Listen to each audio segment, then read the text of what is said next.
need much help. Okay, I think we're on. Are you here?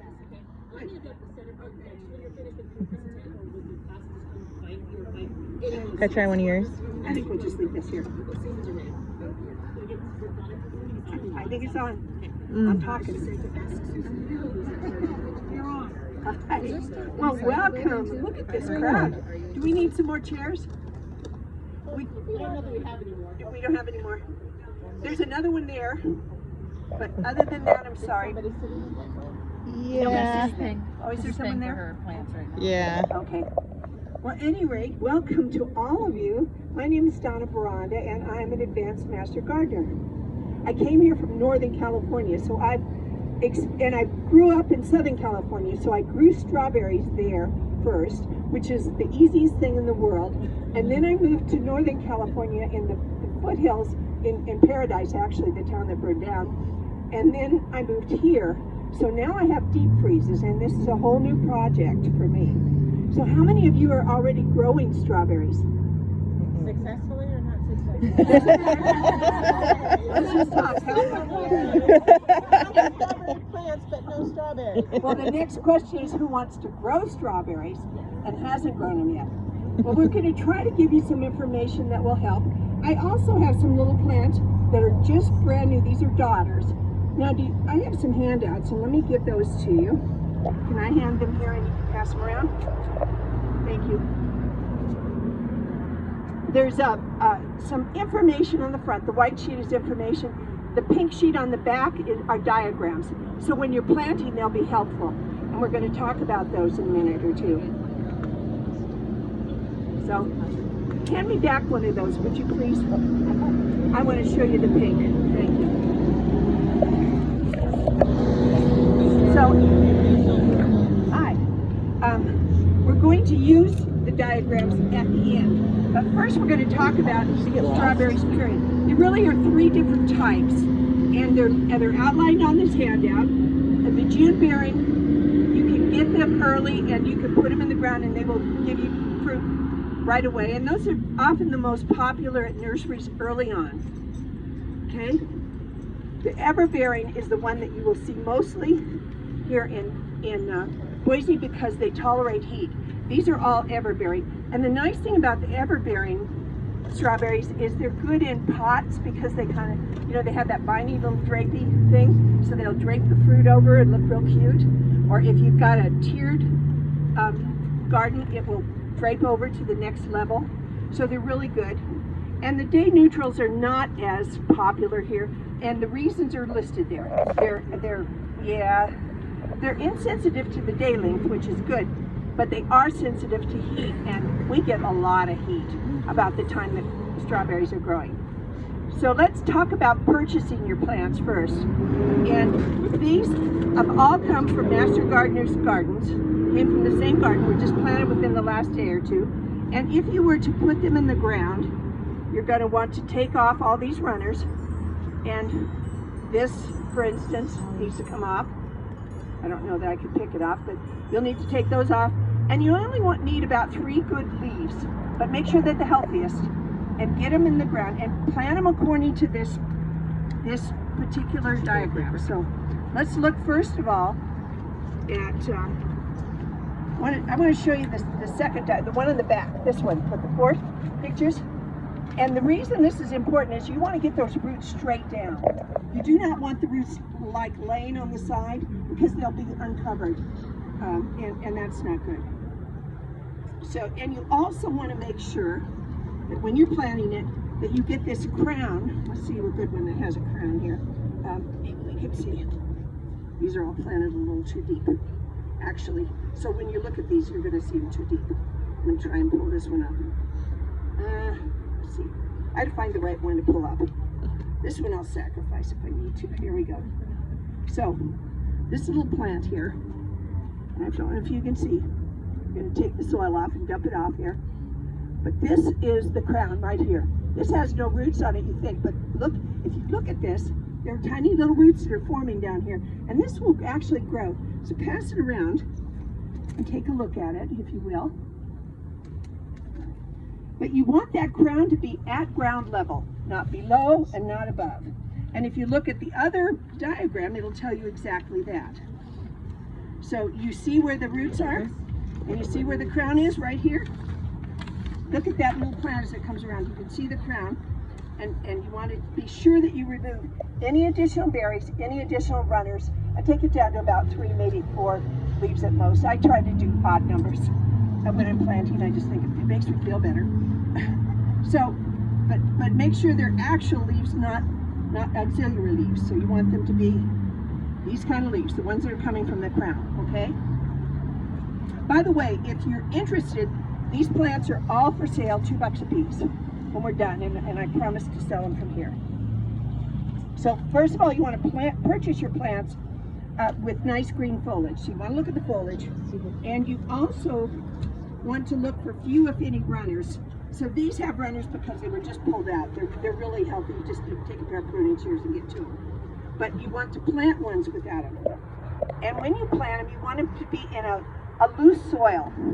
Like, well, when I was in San Diego, I lived on an old lake bed, and so everything was sandy, and I was a really young gardener at that point, and I had an area where we just mounded up sand off the patio and put our strawberries in there. It was the healthiest strawberries I ever had. We'd add a little bit of fertilizer occasionally, but those strawberries took us through, I can't tell you how many years of strawberry coladas and strawberry margaritas. Okay? They were wonderful. So you want a loamy spot. If you could find a place with full sun, it's best, but they'll take a little bit of shade too if you don't have somewhere with full sun. What you do want to avoid here is heavy clay soil, and there's a lot of heavy clay soil here. So if you've got heavy clay soil, dig up enough area that you've got a big planting area where they can spread out.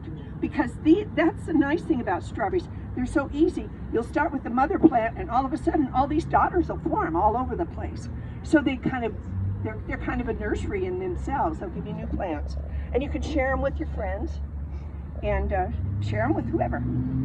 So I want you to be sure you dig the hole deep enough to accommodate those roots like it shows here, okay? And you may want to put in a slow release fertilizer, something like Osmocote that'll, release slowly. But you want to use balanced fertilizers for strawberries. And you could fertilize them when you plant them, and the fall is a good time to fertilize, but fertilize in the spring as well, okay? So now watering is another issue with strawberries. If you water from the top, these leaves get mushy and wet, and the plant kind of drowns. But if you actually put the water into the soil itself in some manner, I just take the hose and put it up next to it and water that way, just kind of flood from underneath, because I'm growing mine in pots, in big pots. So, but you want to keep the water off the leaves, because it'll rot your fruit, but it really will mess up the plant, and the plant may just go totally down. They don't like to be drowned. Yes? When you put plants in a pot, what kind of soil do you buy? I use just potting soil. Just potting soil. Yeah, just a good potting soil. So, okay, we talked about fertilizing a little bit. Harvesting strawberries. Have you ever tried to harvest your strawberries in the afternoon? They go. So you want to harvest them in the morning. And you want to do that with most fruit if you can. And with strawberries, if you can, refrigerate them after you harvest them, because they will hold up better. So, let's talk about pests. Birds love strawberries, and they do make netting. You can put netting up over it. I just kind of let the birds have a few and get out there before they get to them.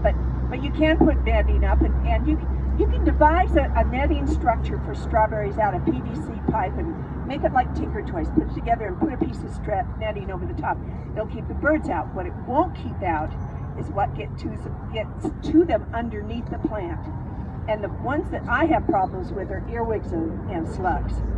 So I kind of take care of slugs by cutting up the base of their bodies. So diatomaceous earth will do that. If you don't have pets that get into it, you can get cocoa mulch and put a layer of cocoa mulch around, because that cuts up the bottom of the slug and it'll protect it. You can just put a layer around them, not on top of the plant, but around them, surround them. Some people use plastic, black plastic, but that kind of heats up the roots. I'm not real fond of that method, but it's possible. You can also put some newspaper underneath it and roll up the newspaper. You'll collect the earwigs that way for sure. Especially if you wet the newspaper when you put it down. Do you know about that? No. Oh, earwigs. You know, get a piece of newspaper, big thick piece of newspaper, and roll it up and make it damp, just a tiny bit damp, and just set it in your garden overnight. But first thing in the morning, you want to go collect it with a trash can in your hand and dump it, because you'll find that the thing will just fill up. Some people use tin cans, like tuna cans, shallow little cans, fill them full of beer. And the slugs are attracted to the beer, and that's a pretty good way to control them. So I like controlling critters naturally if I'm growing food. I think it's just the best way to do it. Anybody else have great ideas on that? For the birds, I read some people put like red stones in their garden around it before they get the berries, and the birds peck the stones and don't like it, so then they leave the berries alone. I've never heard that, but that's not a bad idea. That is not a bad idea. Yeah, just paint little pebbles red and put them on the ground around the plant. Let's talk about winter, because we're almost there. This is a good time to plant strawberries, by the way, for the same reason Atasu talked to the earlier group about planting herbs and getting them established now. You can get strawberry plants established now, and that's good. They look like they die in the winter. They don't. They're just dormant. They're going to sleep. So you want to take care of them. And I don't think if they're outdoors, you probably don't need to water them. I've talked to several master gardeners who grow them outdoors, and most of them don't even mulch their strawberry patches. They just kind of leave it be and let them come up in the spring. But if you want, you can mulch. You can mulch with hay. You can mulch with newspaper. You just mulch with hay is probably the most often recommended mulch for strawberries. What about grass clippings? Curious. I'm not sure I would, because the grass clippings are so high in nitrogen, and you don't want to be feeding nitrogen to a plant that's going to sleep. Okay. Because nitrogen inspires growth. So instinctively, I would say probably not. Okay. But straw is not going to do the same thing. So anyway, if you have your strawberries in pots, it's awfully easy to just move them back into your garage. You know, just take them in there and watch. Some people take pots and they dig a hole in the ground and bury their pot in the ground for the winter. So because the ground is actually warmer than the air, so it will insulate them some. So that's another possibility. So any other questions before we go to talking about containers? Go ahead. My strawberries this year got chlorosis, but I don't know what to put on them or. Well, chlorosis means they're not getting enough iron, so you want to get a fertilizer that will add iron to it. So probably something with sulfates. But talk to your nursery, and you know they're speaking of that, there are good organic nurseries if you're really into growing food. And we're not supposed to make recommendations, but I will tell you that Neon is an organic nursery, North End Organic Nursery. It's on Chinden. Yes. I was going to ask you, my friend gave me some strawberries, but they were like, I think what you call a daughter. Yeah, these are all daughters. They said they won't produce this year, they didn't, so is that But why? plant them now; they'll produce next year. Yeah, they're already in the. Yeah, they'll plant. gallon. They'll produce next year. Yeah. Yeah. Yeah. Go ahead. So I grew strawberries in California and in here, and they're not sweet. I mean, it's like there's no sense in that. The berries just aren't. The ones I've had are wonderful. What kind of strawberries did you try growing here? Whatever they have. What, you know, and that's sometimes a problem because they're not buying them for our area. I would tend to visit local nurseries, reputable. Zamzow sells strawberries, and I know North End does, and Far West does. So find a local nursery that's got the right plants for our area. Is there a kind that is sweeter than others that you're? You know, it depends on what you want to. The difference is basically when they're gonna fruit. So You talk to someone at North End. They're very, very knowledgeable. Even if you don't go buy anything, talk to them there. They're very knowledgeable, and they will help you a lot. There's also a website that I found that is called, catch this, strawberryplants.org. And you know what? There's great information. It's not one that we researched, so I can't recommend it other than to tell you I find it fascinating, and it answers all kinds of questions. But let's briefly talk about strawberries as container plants, because I think they're great container plants. I love them when they're draping over. We have a couple for sale out at our plant sale that are in pots that will drape over. They're just beautiful. But because strawberries are so low maintenance, it's a really good option for pots. And they produce small fruits as opposed to big fruits. So they're manageable. And I talked about their growth draping over, and they're vine-like like this. So they will produce these, and these will hang over the edge of the pot. They're kind of pretty when they hang over, especially if they got fruit on it. This one's just got roots. But this one would have another daughter that you could plant. So if you were to trim this one off, you could put this in a little bit of soil, just like the one I showed you earlier, and it would take off. And that, which brings me to the other part, this is a natural process. These are called runners. And strawberries naturally propagate this way. They send out these runners, and that's what they do. So you can start with one plant and end up with more than one before you're done. Maybe more than you can handle. Okay? And when you're using strawberries in containers, especially here, consider using the everbearing, because they're going to do better. So I talked about 3 kinds of strawberries, right? Mm-hmm. Talked about the June and the everbearing and the day neutrals, and you want the everbearing. These are all everbearing. They're on your list. There you go. Oh, I mean, right there. June bearing, yeah. So, any other questions? Yes, Hatasu. 5 minutes. 5 minutes, good.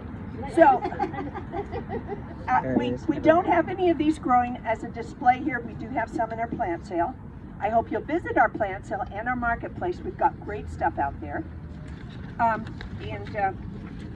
Also, we've got reminders about our fall or our spring plant sale in May. So we've got save the date kind of things. So if you're interested, I'd love to sell these so I don't have to haul them off. But come on up, and $2 a piece.